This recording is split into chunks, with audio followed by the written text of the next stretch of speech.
So this past week, we found our president doing the State of the Union address and kind of laying down his vision for our country and right, wrong, or indifferent. And I just thought, be the time for this year to kind of lay down our State of the Homestead address, if you will.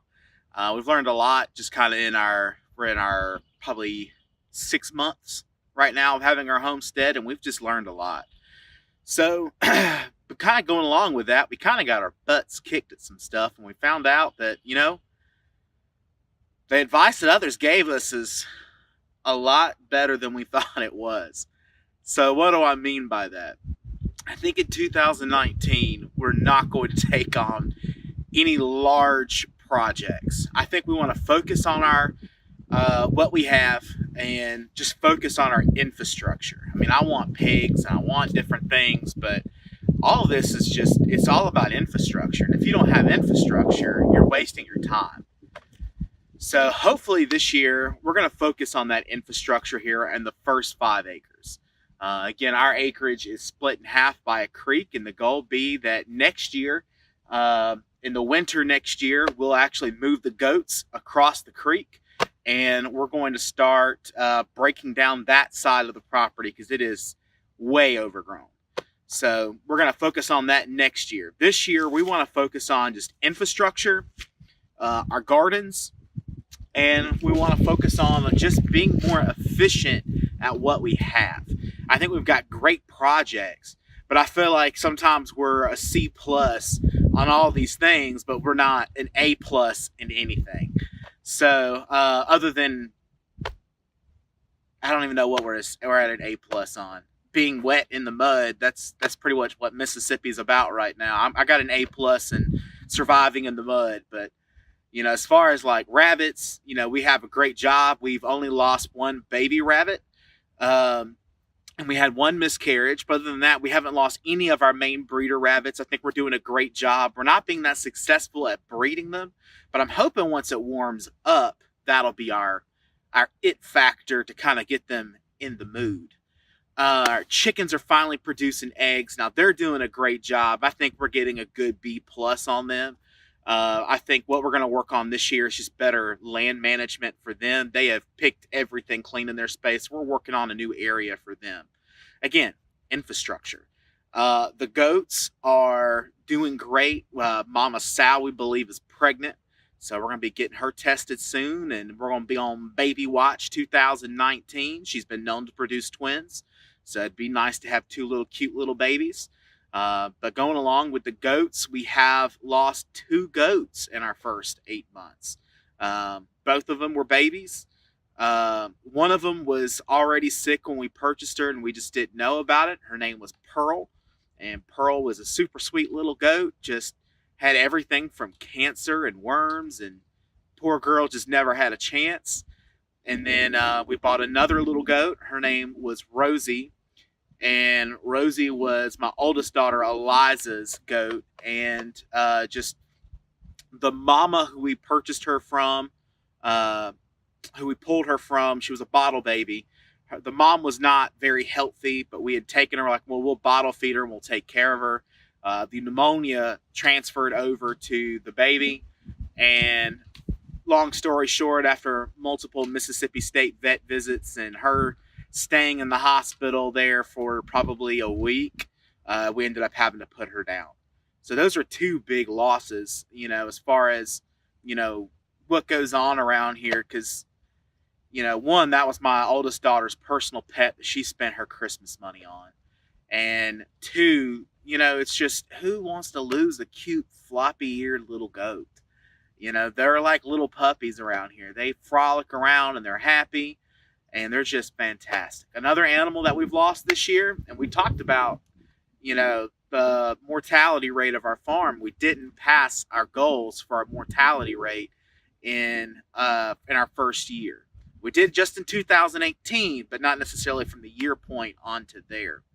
And one other last animal that we lost was a little bottle baby lamb. We picked up 2 lambs along with that sheep, or with that Rosie, our goat. Up in a farm, and Nadine and Claudia were their names. We lost Claudia to gloat. We just came in one day and her stomach was just massive. She was never overfed. It really kind of hurt the morale because again we bottle fed those babies throughout the night. So I mean around the clock, and then her sister Nadine is doing just fine. She's not exactly 100% convinced that she's a sheep. She likes to think that she's a human, and she sits up in chairs up there, and she frolics with the kids. She wants to be on the trampoline. She doesn't quite understand that she's potentially next year's Christmas dinner. So I don't want to ruin that for her. So we're just going to let her be happy. And, our goal obviously here is to make sure that our animals only have one bad day on the farm. And you should know what that is. So, but goals for this year, though, is our garden. We've been really pumped about this project. I'm going to show you some stuff here in the next day or two about with our seedling starters. Last week we had 3 days I got up into the 70s, and it felt so good. Unfortunately, I worked every single one of those days at the restaurant, but that lets us know it's about the start of the season. Our last frost annually is around March 21st is the average. So that's about 6 weeks out from here. So we went ahead and we started our seedlings inside. And now it's about, again, infrastructure. We got to get raised beds because our ground's just super wet this year. We do have a couple of dry patches that we're going to put some row crops and things in, like strawberries, corn, okra, some things like that. We got a couple things that I want to try on some of these different wet patches and things. Maybe growing some sugar cane or some sorghum back there, and we can make some syrup out of it. It'll also kind of help act as a cover crop, maybe to keep the ground from washing away. So we're going to try a couple different things and just kind of move some stuff around. Infrastructure projects. That sounds like a very presidential State of the Union thing to talk about. We do have a barn being built for our lamb and for our future little baby goats, so they'll have a spot to go to, so we don't have to mix them directly into the herd. They'll kind of have a halfway house, if you will, before they go out.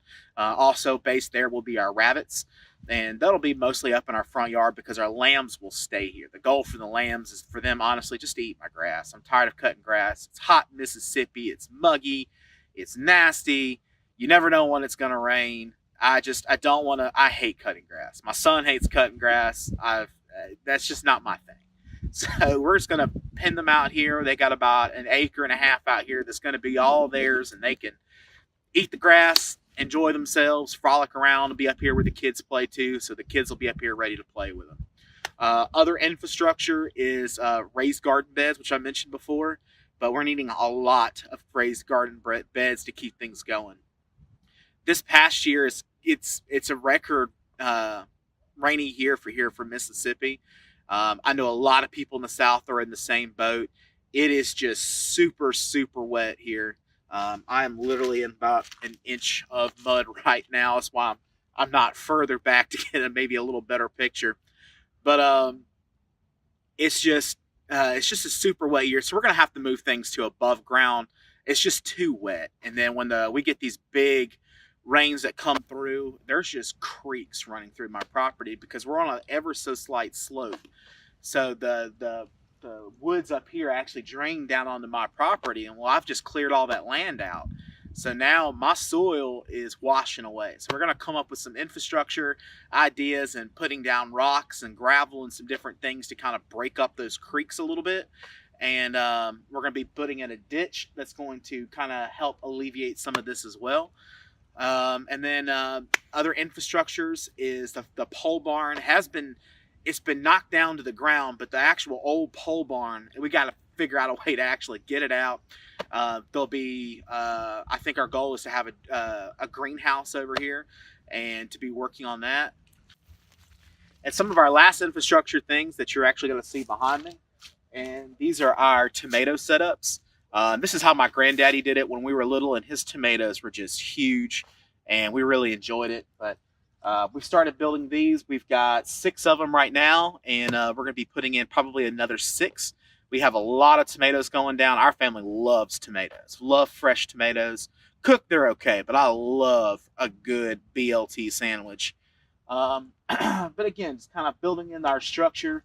And I'm going to be talking about these just a little bit more soon, and you'll be kind of getting a good taste of all that. Um, so far, 2018 was really great. It opened up a lot of experience for us and helped us make connections and different things going on around our farm.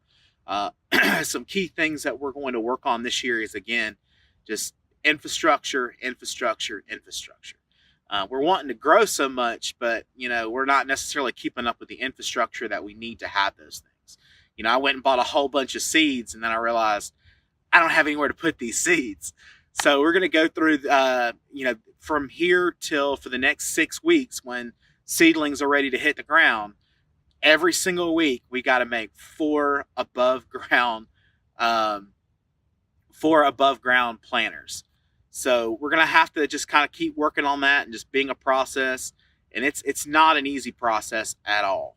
So again, that requires getting pallet wood, breaking down pallet wood because we live on the low. So free pallets, breaking down those pallets, reusing screws from other projects. That's been a good key thing for us as well. And then we got to fill it with dirt, good soil, good compost, and all that. It accumulates. It costs a lot of money to run. So all that to come down to say, though, that thank you for being there with us in 2018. I hope you stick around for 2019. There's going to be a lot more content this year. We're kind of getting our grasp on everything a whole lot more. It's been just a great start to a homestead. There's been lots of hard life lessons that have been learned, but I wouldn't trade them in for anything. Even the loss of the baby goats and everything, because it's a farm. It happens. It's not like we're being terrible farmers. It's no farm ever has gone without losing an animal.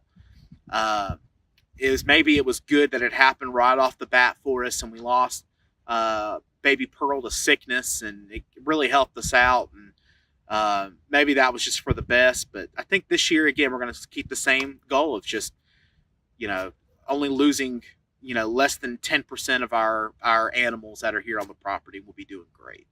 So thank you for a great 2018. We're looking forward to a wonderful 2019. I hope you stick around for all the vegetables, the chicken fun, the goats, the lambs, the rabbits, and just enjoying being on the farm with us. We're going to have the kids out soon. It's just been super cold.